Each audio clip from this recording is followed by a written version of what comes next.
Okay, now we're in the last regular stage, which is the fortress of, I guess, the Gedol Empire.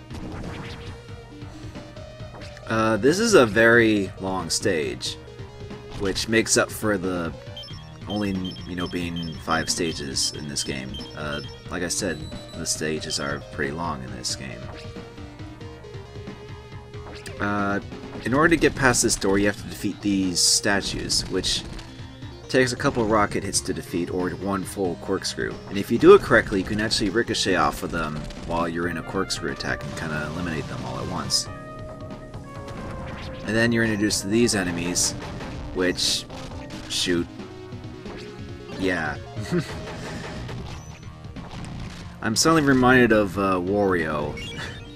Like WarioWare, or something like that, where, you got things shooting out of noses. Kind of odd for these lizard guys to have that. I mean, you kind of expect the pigs from the first game to have something like that, but for some reason the lizards have booger turrets or whatever they are. And there's plenty of like guns around this kind of castle areas, and then there's these spike things which look like the one enemy is from Metroid. I forget what they're called. Chimers or something like that. There's apples down there, but and I'm having trouble with these slopes here. The slopes are a little weird in this game and how they behave, or just the hanging controls in general like that. It's a little iffy, and it's hard to get that and boost out before getting hit, but well, I lost a half a heart, but it's still better than nothing, even though I got hit again.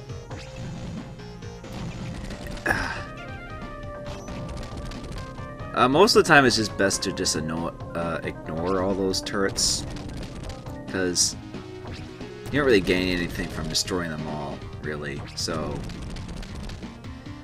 and you just do that to open another door. Well, this level is pretty open-ended too. There's quite a few paths to go through in this one. So this level is also pretty large as well, which again makes up for the lack of number of stages. There's also barrels that you have to destroy to get through, and oh, I'm getting hit a lot in this part. Ah! Even when I see them coming, the fucking bombs. It's worse when you're like up high, because the higher you're up on the screen, the faster the item will get to you. And there's a whole bunch of turrets over there, but I know there's a way to get there, but I think I skipped it. But it doesn't really matter, and yeah, I was just contemplating whether or not I should try and go for that, but I don't think it's really worth it. We go through this mouth door. Luckily the gems tell you where to go, even though it's pretty obvious. You can't go through that door right to the right, so we have to go to the left. And we have to face this conveyor belt of bombs and these Medusa heads, or rather lizard heads. Well, it's Konami, they might as well be Medusa heads from Castlevania. And and then there's this guy who's running the conveyor belt, I guess. So eliminating him lets you get past the switch, and that switch opens up the door over here. Then there's these guys. I'm just gonna call them commandos. They are very ruthless. They take a couple hits and they can shoot in alternate directions. Corkscrews can kill them pretty quickly, and yeah, there's an apple down there, but it's generally not a good idea to go down there, because you'll get hit by those things. I don't know what they are. It's like some kind of trap. Whoa. Okay, that's one way to get apple. Oh, this part. You have to keep moving, because if you get hit by that, you die. So just ricochet and just get away from that. And oh crap! Now I'm in the middle of these commando guys. They're not too tough if you can attack them quickly, but it's easy for them to get you pretty quickly. Getting that thing in that part is tricky. The angle kind of screws me up a little bit, and it doesn't help that these things fire faster than the ones you saw before in the third stage. And these things also take quite a few hits. It also doesn't help that I keep ricocheting away from the area. But trust me, this is worth it. You need to go this way. So just spin attack, really. That's the best way to deal with those stupid things. And you get an extra life and another sword. Thankfully, the swords completely restore your health, so that's a nice bonus right there. And you got more of these things, and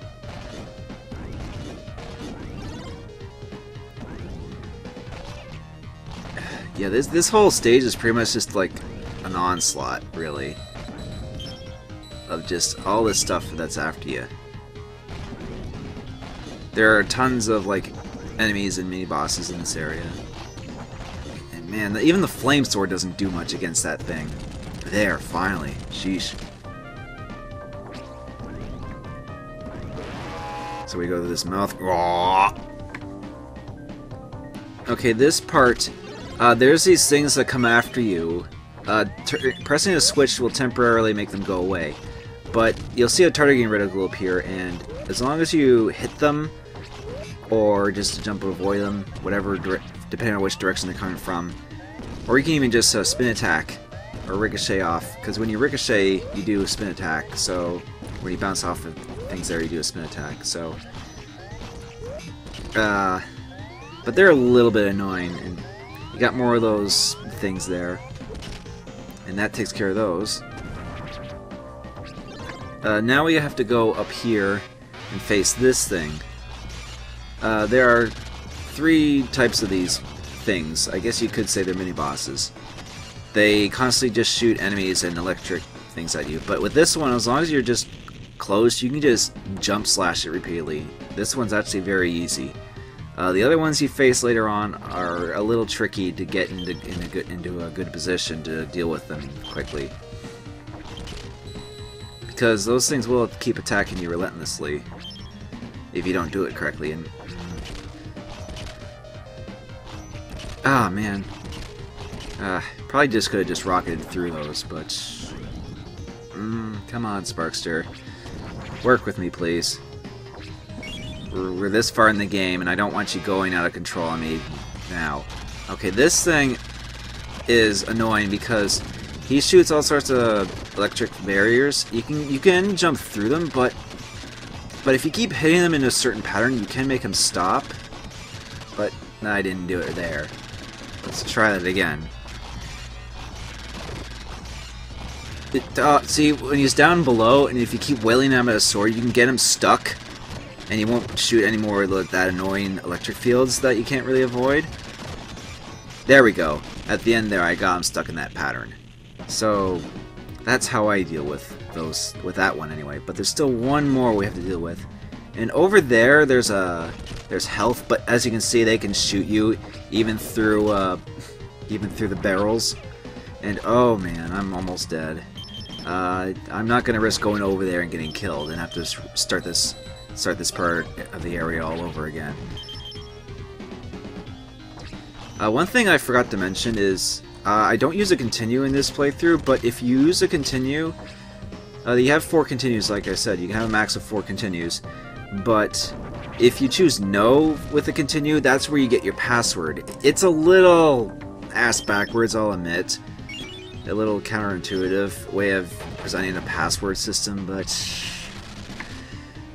I mean, as long as you get the password somehow. But it's a little confusing because if you like use a continue, if you say yes, you won't get the password. So it's a little bit of a flaw in this game, I'll admit. But other than that, it's I still like this game. You know, not as good as Rocket Knight Adventures, but this one's still alright on its own, of course. Okay, now we're coming up to the last one we have to face. The last of these... I don't even know what to call them. Sentries? This one just spawns minecarts, which we haven't seen since the first level. Spin attacks are actually pretty effective against these, and that way you can deal damage to that and get rid of enemies from behind you. So, once we take care of that, we can finally move on down below. And I like how that door didn't really lead to anywhere. We got these weird statues. This part... Ooh. This part is a little nerve-wracking because you have all these things here, like, that can instantly kill you, and boosting there is risky. I wouldn't really recommend it. I would recommend taking your time with this part. Especially for this. You have to time it so that you can cross this without getting, you know, crushed, essentially. Because above and below these are pretty much death areas. And that was risky because you can squeeze through, maybe if you're lucky, and just take some damage, but it's still risky. I mean, it's not as bad as, say, like the old Sonic games. If you get crushed by something and you instantly die, like that can be pretty cheap. But with this one, it can still be pretty instantaneous, like getting killed, essentially. So this part definitely has a lot of standing around and waiting. And it's just all about figuring out how they move correctly. Because these will start alternating speed, so it's just all about timing and figure out the correct pattern to go through, pretty much. The last one always gives me problems though, because like the outer ones go slow, but the middle one goes fast. But the thing is, you have to like still get through, and then through the third one as well. So it's tricky to figure it out right away. I remember this giving me so much problems before. Like I would just keep dying and dying and dying until I finally figured out the pattern, pretty much. Just waiting around, and the music's pretty good here too. I think this is actually different from the Super Nintendo Sparkster, so there are some music that's unique to this game, but not all of it is this. Uh-oh. Yeah, that's what happens if you don't do it correctly. Let's try that again. As I was saying with the music, I think this track is unique to this game too. Like most of the music from both Sparksters are shared, but each of their own, they have their own unique sound, their own tracks, so it's not all completely the same. And getting through that when you're like just at the very bottom is nerve-wracking, because I've had it where like if like half of Sparkster's sprite ends up at the bottom, he'll die, which is not really fair, but you know, it's a bit of a cutoff thing. We have more of these things, these eyeball shooting gates, whatever. And ooh, Flame Sword. These are good against those guys, provided you can hit them without getting killed. And corkscrews are pretty good against them too, because well, they kind of leave you vulnerable because you'll be stuck, but you'll keep corkscrewing them into them, so that actually doesn't... See, there we go. Ricocheting into them. Okay, I'll just spin attack that, why not? Okay, this last open mouth. Okay, now we're into this boss area, but first we have to deal with these things. These giant robots that shoot bombs out of there. Yeah. As if the Booger turrets weren't enough. These things are pretty simple to deal with. You just keep rocketing into them. And luckily there's some chicken and more Metroid enemies.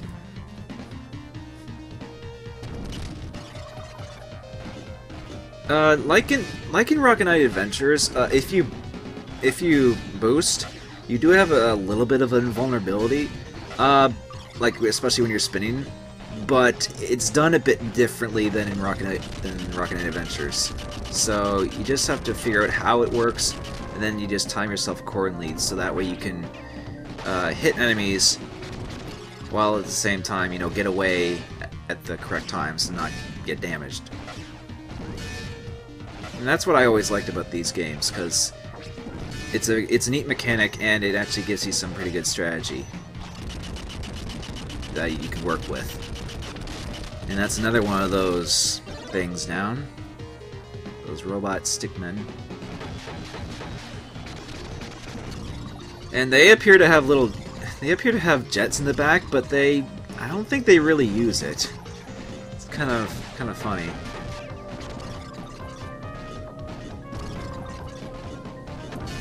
You know, when designing these things, why would you have bombs shoot out in the front of their chests like that? That's just a little weird. But whatever. You have to deal with a lot of these in this part.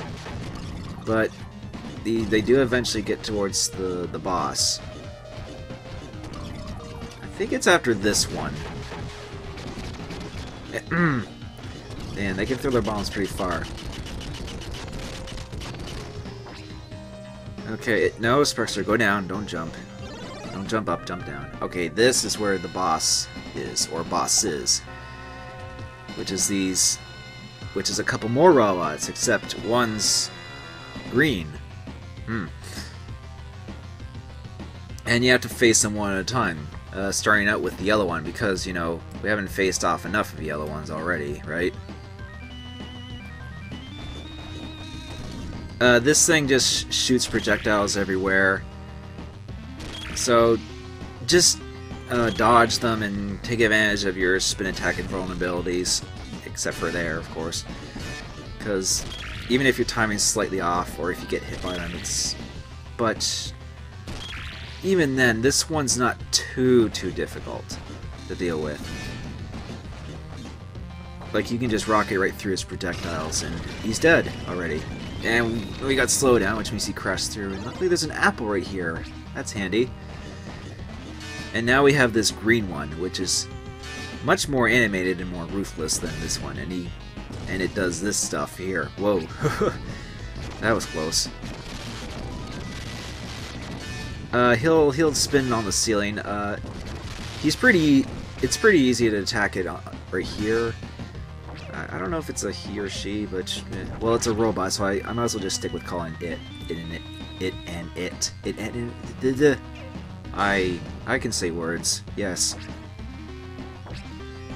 Then he'll start breakdancing on its head, and then he'll start spinning around. This one's actually much more frantic, and I think we got it. Yes. When you kill it, it valiantly gives you its sword. Even though it never used a sword to fight you with, but hey, at least you get another sword. And this is the only stage where you have to jump down, or to jump down something to progress to the end of the stage. Okay, so that deals with that stage, and the next stage will be the final one, where we have to face off with Axel and the final boss.